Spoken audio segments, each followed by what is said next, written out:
Alors, bonjour les amis, ici c'est Jean qui vous parle du Québec. Alors, cette vidéo-ci est un peu particulière. On va s'attaquer au démantèlement ou au démontage du Benchmade. Et j'ai choisi le Mini Presidio, mais j'aurais pu en choisir un autre.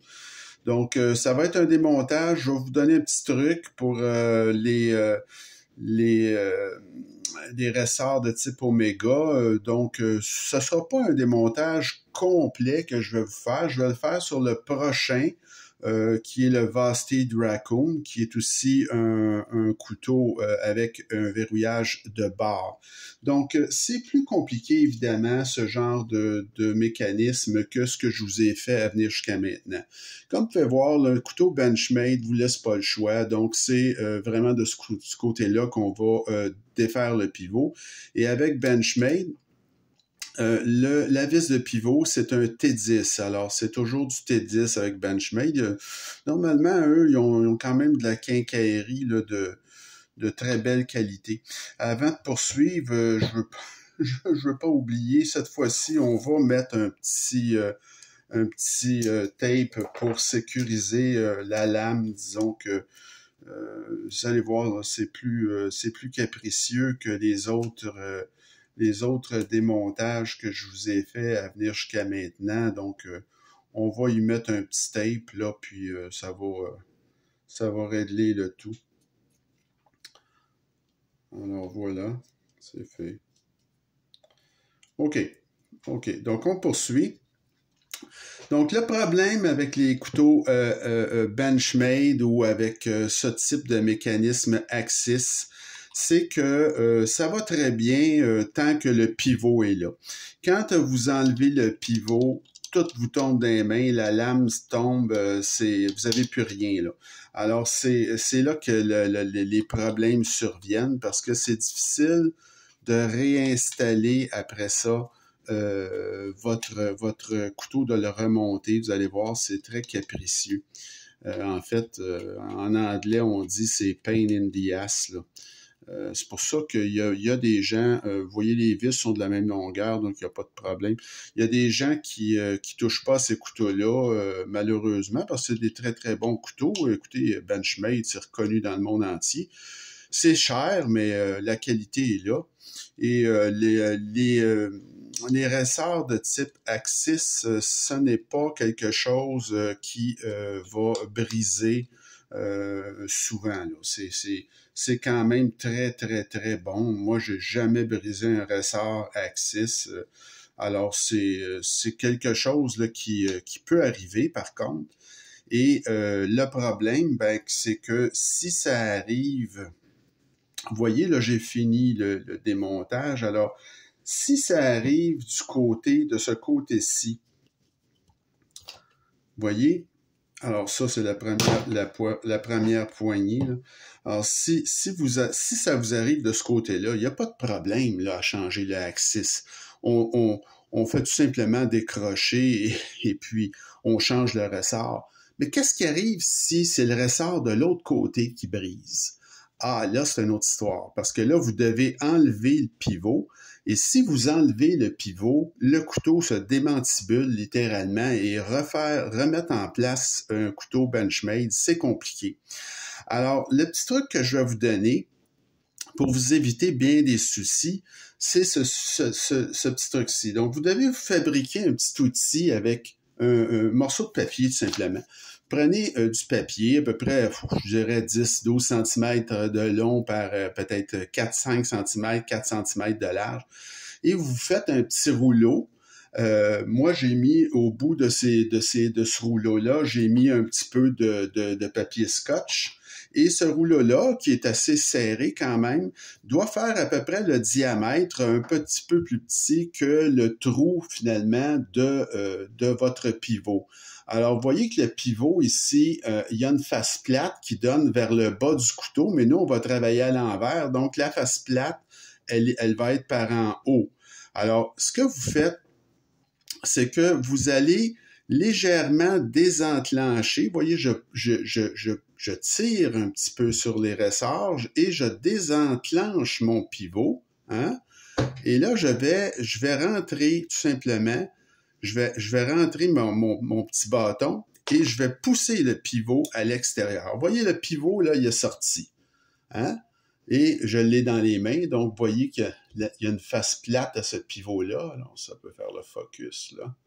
C'est un petit peu long. Alors, voici. Alors, vous voyez qu'il y a une face plate qui va par en bas, mais nous, comme on va travailler à l'envers, la face plate, je vais devoir la mettre par en haut. Alors là, ici, votre couteau reste en place par rapport que vous avez ce petit mécanisme-là, ici, là, que j'ai fait et qui vient tenir le tout. Mais évidemment, c'est pas très solide. Alors, vous prenez votre T6 à ce moment-là et vous allez pouvoir enlever les autres vis, tout simplement. Donc, vous enlevez les 3 vis de quart de ce couteau-là.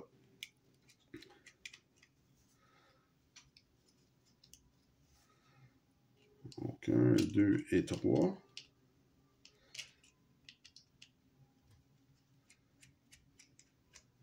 Et voilà.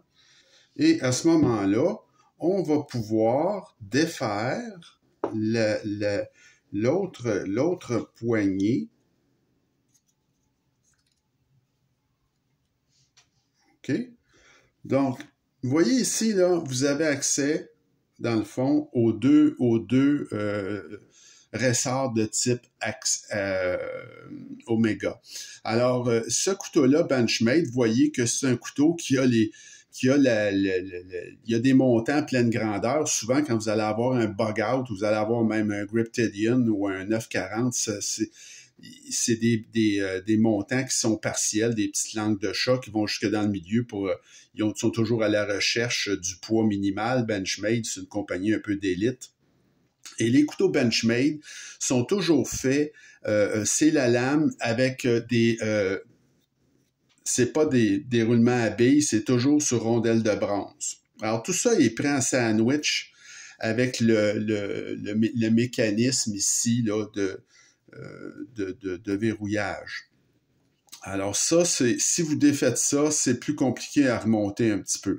Alors on va y aller tout de suite parce que comme je vous dis, je ne le ferai pas celui-là, je le déferai pas au complet parce que je vais vous faire l'autre à la place. Il est plus.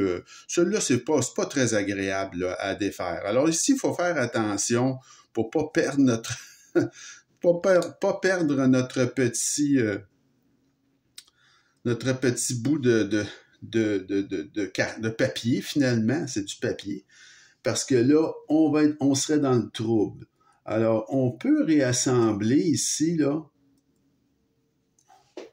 Alors, je vais réassembler le couteau. Alors, on va essayer de remettre les vis sans perdre notre papier, comme je vous dis. Ça, c'est bien important. Si le papier sort de là, on est dans le trouble. C'est-à-dire que j'arriverai à le remonter. Mais le problème, c'est le temps. Je veux pas prendre une demi-heure pour vous remonter ça. Je veux pas faire une vidéo d'une demi-heure. Et c'est malheureusement à peu près le temps que ça pourrait me prendre si je perdais mon petit bout de papier, là. Alors, les vis sont très petites. C'est compliqué un petit peu, mais je vais y arriver, là. Vous voyez, c'est important que votre bout de papier, ici, votre petit cylindre, soit de la bonne grosseur, c'est-à-dire qu'il soit, disons, juste assez pour tenir les choses en place, puis qu'il ne tombe pas tout seul, là, parce que sans ça, ça va vous rendre la vie misérable. OK, alors on continue.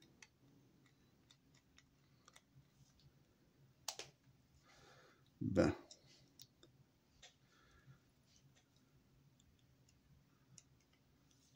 En passant, je n'ai pas inventé ce truc-là. C'est quelque chose que j'ai vu sur Internet d'un excellent reviseur qui s'appelle Vuphan, V-U-P-H-A-N. Donc, ce type-là est vraiment fameux. Là. Il est bien meilleur que moi pour remonter et désassembler des couteaux. Et c'est de lui que j'ai pris cette idée-là que j'ai trouvée géniale.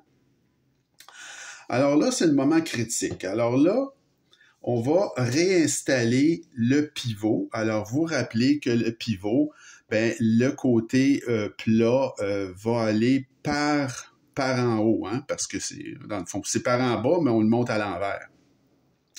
Alors là, la technique pour faire ça, c'est pas compliqué, c'est que vous allez pousser le petit cylindre jusqu'à temps qu'il vienne à égalité du manche. Et après ça, on va très gentiment l'entrer à l'intérieur.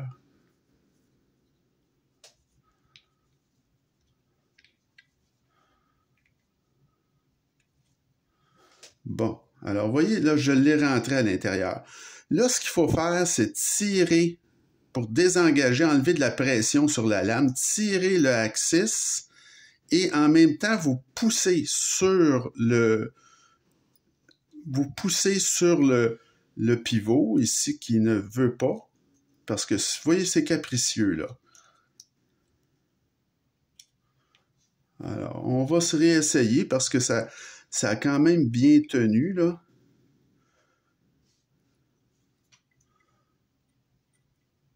OK.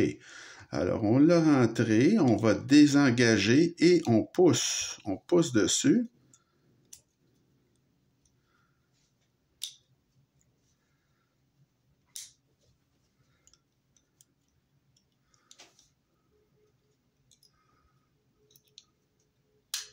Et voilà. Alors, vous voyez, là, le pivot a passé. Alors, je m'excuse si la vision n'était pas très bonne, mais c'est un mouvement qui est pas très naturel. Alors, comme vous voyez, le pivot a passé. Alors, à partir de maintenant, comme on dit, c'est a walk in the park. Là, dans le fond, c'est juste du réassemblage. Alors, je vais remettre la poignée. Et là, je vais reposer mon pivot tout de suite. Alors, ça va très, très bien, là, avec le vis T10. Alors,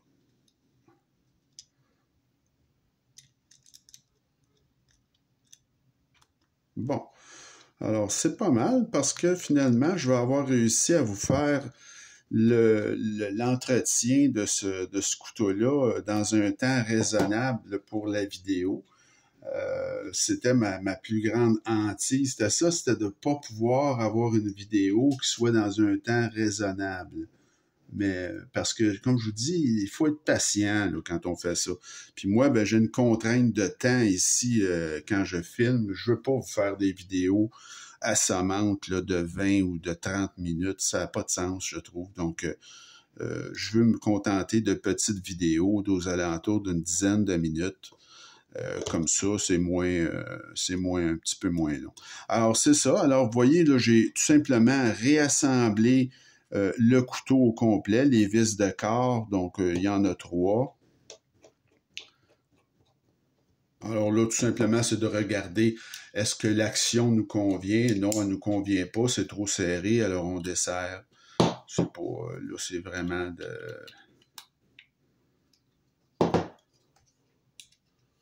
Et voilà. Donc, on peut enlever ce papier-là. Il reste juste la clip à réinstaller, mais ça vaut pas la peine de... ça vaut pas la peine tellement que je vous ennuie avec ça, c'est très facile. Donc, vous avez ici un couteau dont la lame est très bien centrée. Vous avez été en mesure de changer les ressorts si vous aviez à le faire. Et comme je vous dis, bon, pour ce couteau-là, je vais m'arrêter là. Mais notre prochain client, c'est ce couteau-là ici, le Vostede Raccoon, avec le même mécanisme finalement de verrouillage par barre. Mais vous allez voir, ce couteau-là, Vostede a apporté quand même des changements intéressants qui rendent la chose pas mal moins pénible finalement. Et lui, je vais vous le démonter au complet. Donc, de démontage et réassemblage complet du Vostede Raccoon dans la prochaine vidéo. Alors, j'espère que ça vous a plu, cette vidéo. Laissez-moi savoir ce que vous en pensez. Et on poursuit la semaine prochaine, dans la prochaine vidéo, avec le Vostede Raccoon. Il me reste à vous souhaiter une bonne fin de journée. Salut, à la prochaine.